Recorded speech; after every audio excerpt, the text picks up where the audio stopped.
sibonke abakhona apostoli ukwana kubizo lwethu bantu basezulwini sihlonipha siyabingelela umanzini egameni likaJesu wonke ama-ministers akhona lapha ngaphambili asazoma la brothers and sisters be greeted in the wonderful name of our Lord Jesus. Amen. Nginowadlabini nkosikazi ngikhola silisiwe egameni likaJesu waseNazaretha. Ngiyacela bazalwane sibukusane nalizwi lenkosi ngokusizwa uNkulunkulu. Ngiyakholwa ukuthi ukuphazamisana ngizozama kancane egameni likaJesu. Ngazi uma cela ozongisiza mhlawumbe amanye amavesi sizowajamba. Acts chapter number 1 verse 7 and 8. Then we read verse number 14. Wathi kubo akusikho kwenu kwazi ikhathi noma imizuzu ubaba akumisele ngamandla akhe, kodwa nizakwamukeliswa amandla umoya ongcwele esefikile phezu kwenu, nibe ngofakazi eJerusalema naseJudiya lonke naseSamaria kuze kube sekugcineni komhlaba. Verse number 14. Bonke laba baqinisela ngenhliziyo yonke ekukhulekeni kanye nabesifazane noMaria unina kaJesu nabafowabo. Ngiphinda futhi ngivese. Bonke laba baqinisela ngenhliziyo yonke ekukhulekeni. Abesifazane noMaria unina kaJesu nabafowabo for the last time. Bonke laba baqinisela ngenhliziyo yonke ekukhulekeni kanye nabesifazane noMaria unina kaJesu nabafowabo. Inkosi ayibusise ufunda kwezwi layo. Amen. Amen. Hallelujah. Singelosi. Hey, Lamin. Sishu hallelujah. Vuma umfanele uJesu yena yedwa nje ukubonga lapha.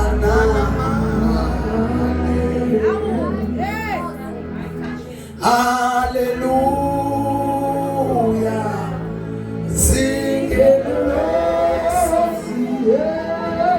Sishu hallelujah.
Bazalwane asivumeni ukuthi Pastor Ndabeni yakubona umfundisi.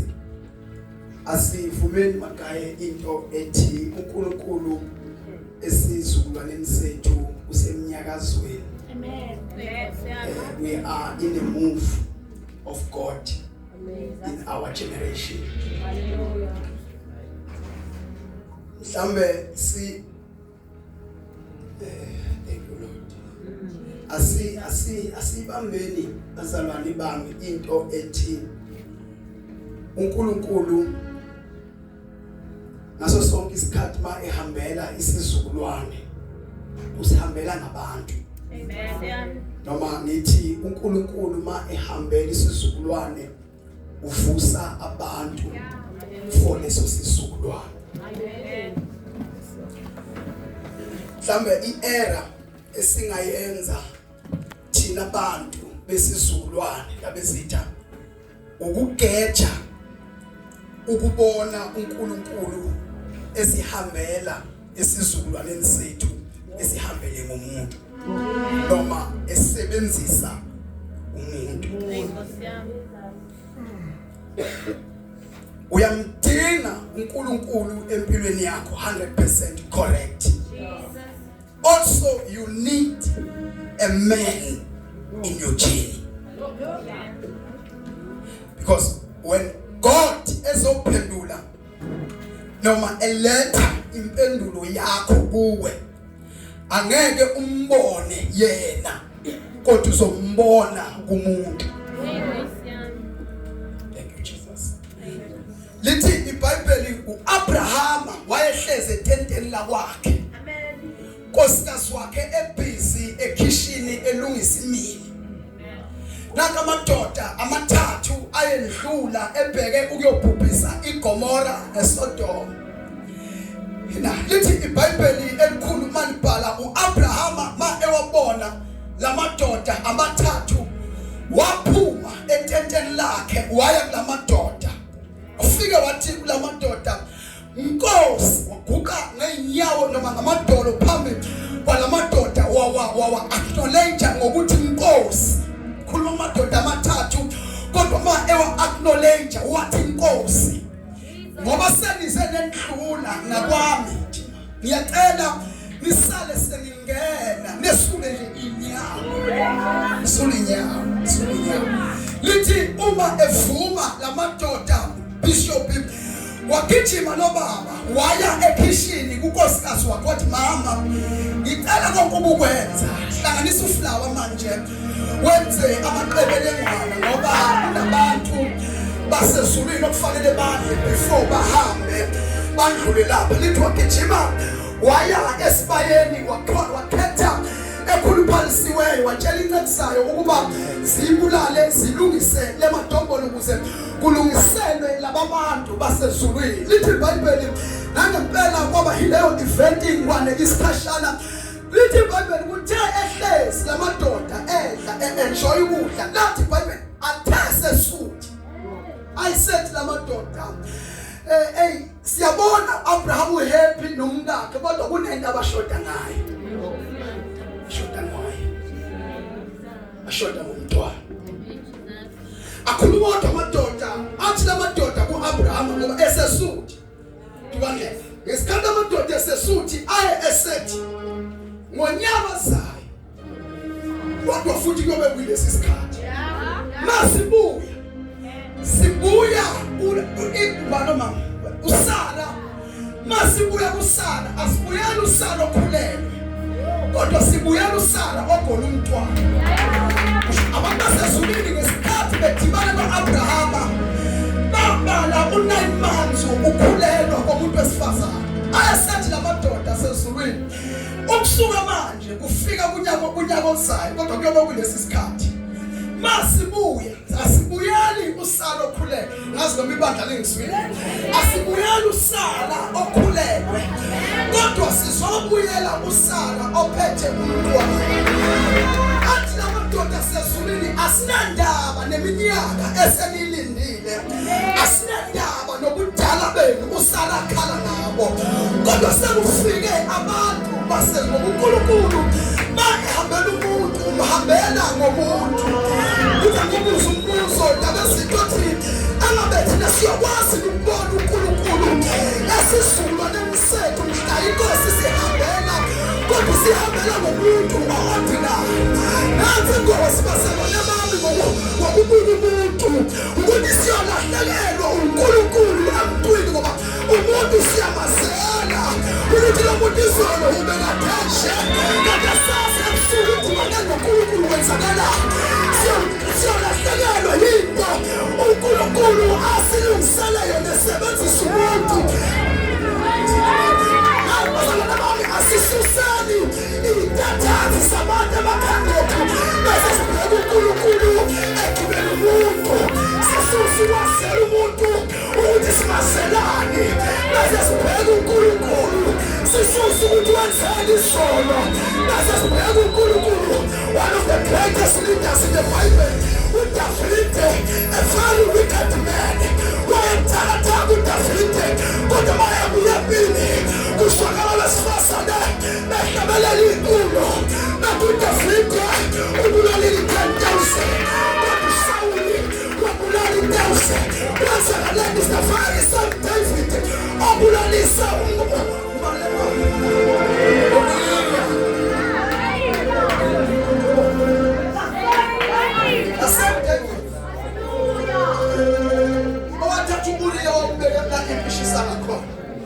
the same David owalala nomfazi womuntu wakhulela athi wayebulalisa indoda yakhe kodwa mase kuye empini bafowethu ngoba into kaNkulunkulu acela ukukhuluma manje bafowethu uNkulunkulu unayo tendency yokusebenzisa okudelelekileyo nomncane usenaba abanamandla abangaphakathi kokwabo bathi amakhendula enzileyo uze nokumazisa ukhiphu Israyeli eGibhithe kodwa kuba ukuthi umazisa nabalimi ongakwazi ukukhuluma umazisa watholakala emfuleni umazisa wayelahlekile kungabe umazisa one-history yempilo.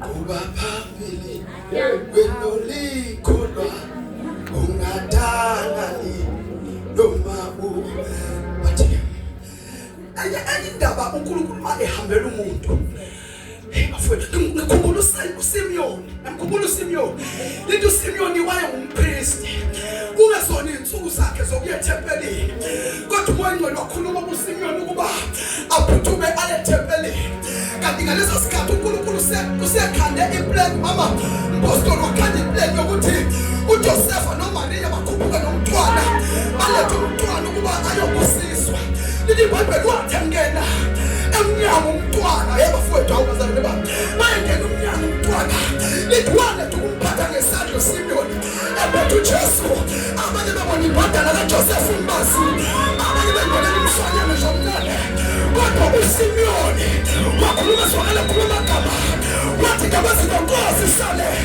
sambukisa indawo yakho amehlo ami ayibonile insindiso kodwa ngibuza amagalela kodwa ngibuza amagaye ukuthi bazasiredi yini ukubona uNkulunkulu esebenzisa abantu asibazele ihistory yabo siredi yini bazalwane ukubona uNkulunkulu esebenzisa abantu esibagayele ngenyoza nshona siredi yini ukubona uNkulunkulu esebenzisa uPeter abaphila uJesu siredi yini ukubona uNkulunkulu esebenzisa uPeter abaphila uJesu bangabantu kodwa sona uJesu bayavuka kwabafileyo ekhuluma kwabesifazane athi shona basemvukile yahamba hambane nitshela abafundi bami ukuthi siyofumana eGalile kodwa ngezelane ngeyedwa uPeter angasali yafuna madoda uPeter umkhulekile yafuna madoda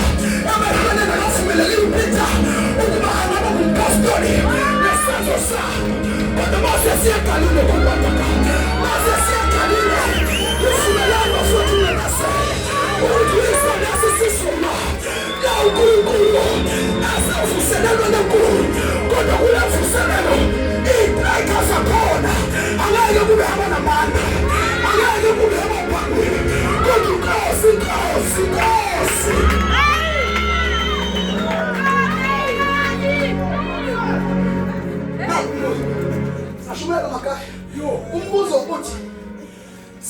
ukubona uNkulunkulu estrike ngabantu esibabeke ebhejini.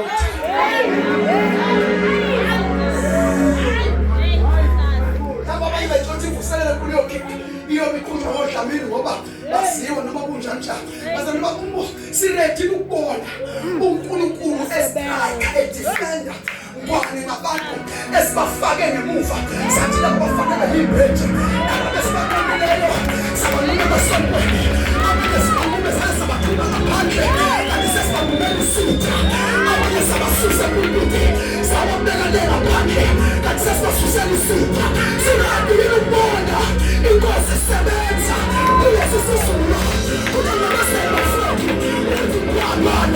Yesu alasisishwa na senu madoda Nela msafumela muntu Uzakiwa otherwise Nako kulukulu Aimega gimiso Lasisishwa na senu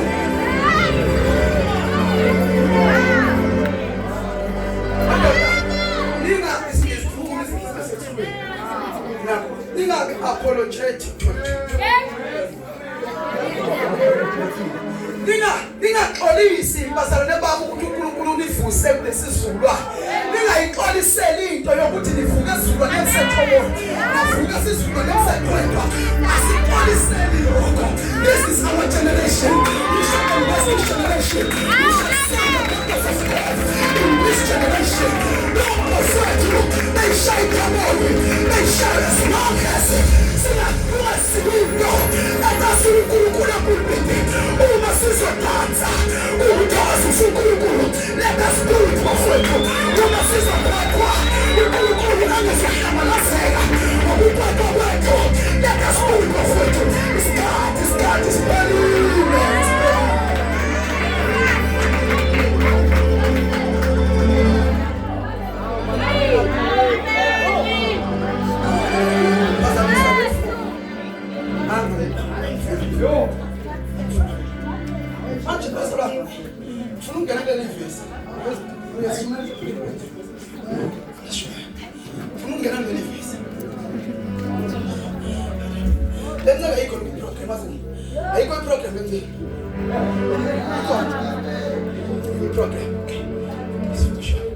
Manje selithi iBhayibheli la esifunda khona pastor uJesu la khuluma message yakhe yokugcina kwabafundi bakhe siyalwazi udaba la usethi uverse number 8 usethi verse number 7 akusikho wena ukwazi ikhathi nezikhathi ukuthi uNkulunkulu uzokwenza ini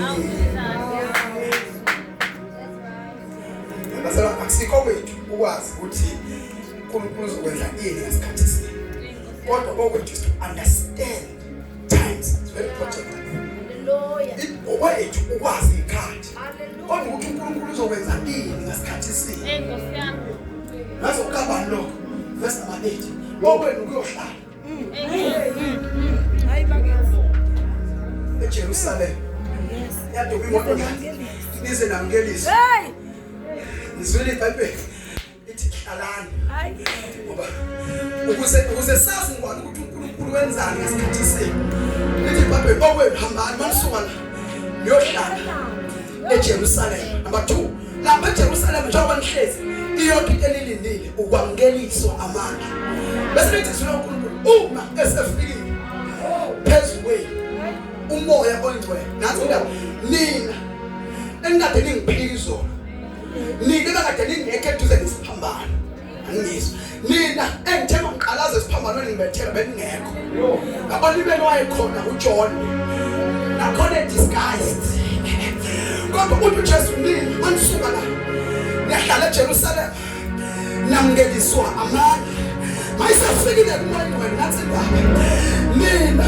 niyakuba wofakazi bami eJerusalem emndenini eJerusalem emphakathini iSamaria iJudiya lonke nangaphesheya kwelwandle bafowethu angikutshela nathi iqiniso amandla kaMoya Ngcwele akusikho emfedlamini noma gayi ukuthi badulume bazomhlaba wonke amandla kaMoya Ngcwele empilweni yomuntu akusikho ukuphakamisa endabezitha noma nzima amandla kaMoya Ngcwele akusikho okusenza ama-celebrate akusikho amandla kaMoya Ngcwele okusenza abantu bama-selfie amandla kaMoya Ngcwele awasele for a plan of a man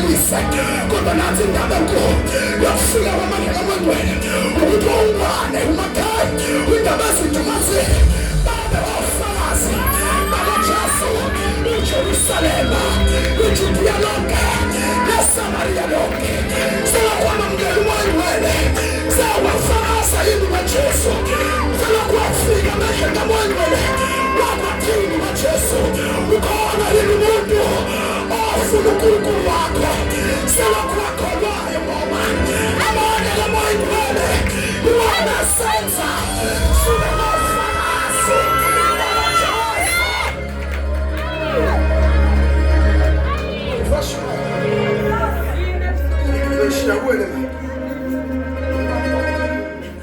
Ishiyawele manje.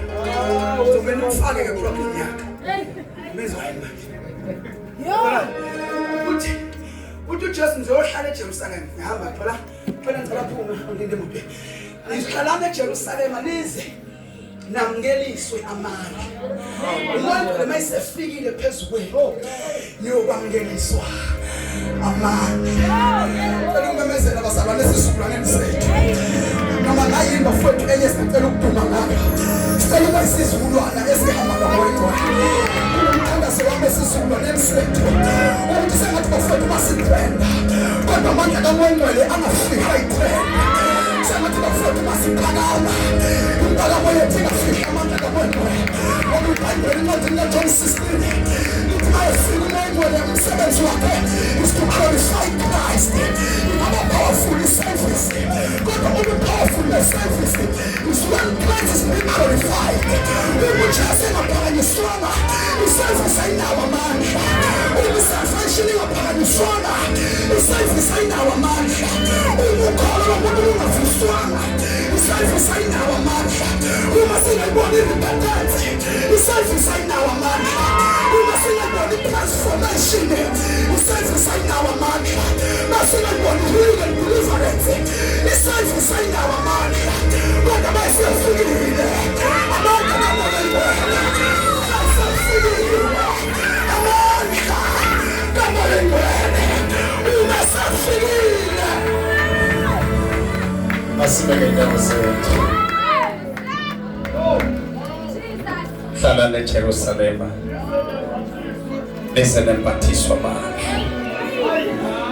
Okusho ukuthi uma ningakawathola amandla noma ngazithola izinto zaseJerusalema kodwa anisele zona noma ningakezithola izinto ngoba abanye abezeJerusalema njengani kukhona izinto ezimaterial abazitholile abanye bangene bengakakhulu emzimbeni baqiniswa kanti bengazelanga iqiniso abanye bangene eJerusalema beswele usumakade waseJerusalema wahlangana ney'ndikozana abanye bangene eJerusalema beqamene kodwa usumakade waseJerusalema wathi kubuyisana kodwa iqiniso bafowethu ukuthi besingazele lokho kodwa yini into asilethe eJerusalema ukuthi sizohlala basasongeliswa amandla noma uba siyazithola ngezinto azithola abanye sizile kusona angeke siphume ngoba izinto azitholanga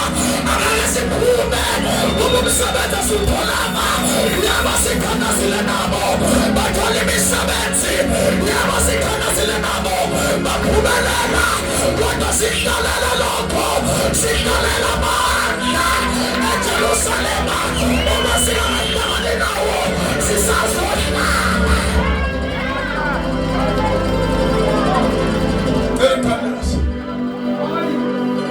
Manisibona seJerusalema nathi sihlalela amandla. Uma nisibona siseJerusalema sifuna okunye abanye bakutholele baphuma nakho ngoba kubona kwenza uhlala eJerusalema kodwa yonke into othi baka wahlala eJerusalema wayithola ekwathi wahlaliseke bamangala abantu ukuthi wakhonza njalo wayithakale lokhona amandla angiphushela ukufakaza khona abantu angiphushela ukufakaza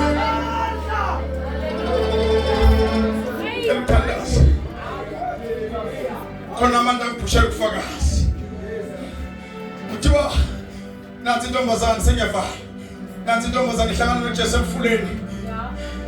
Kuthiwa uthi Jesu ngicela ungiphusise. Ithi intombazane lalela Jesu engathi uthethekile namhlanje.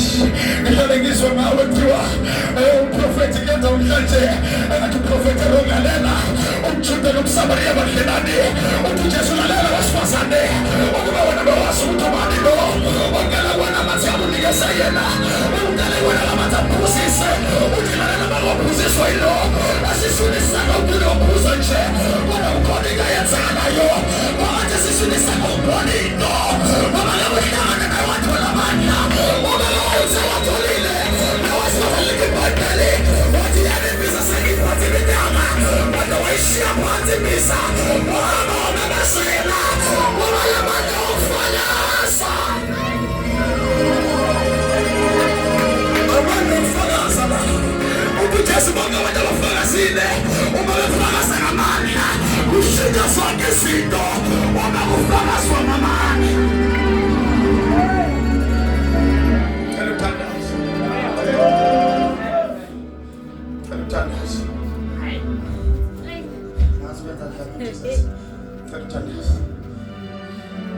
Lihlale eJerusalem sinamandla.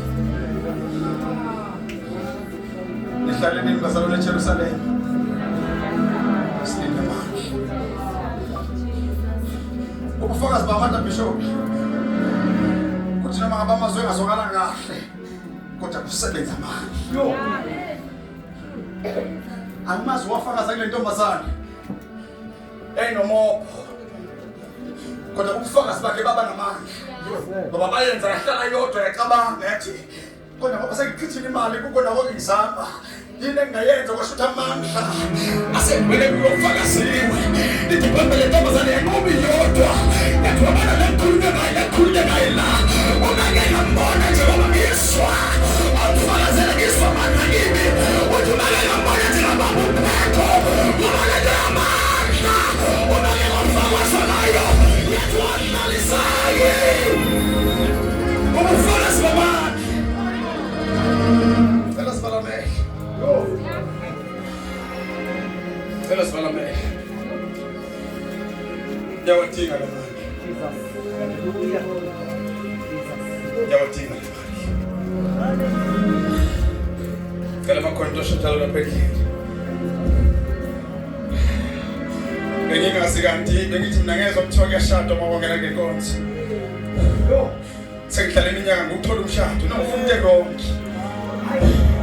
Uhlalelwa amandla. Yawatinga la ngicela ukichimuze ngaphambili standards.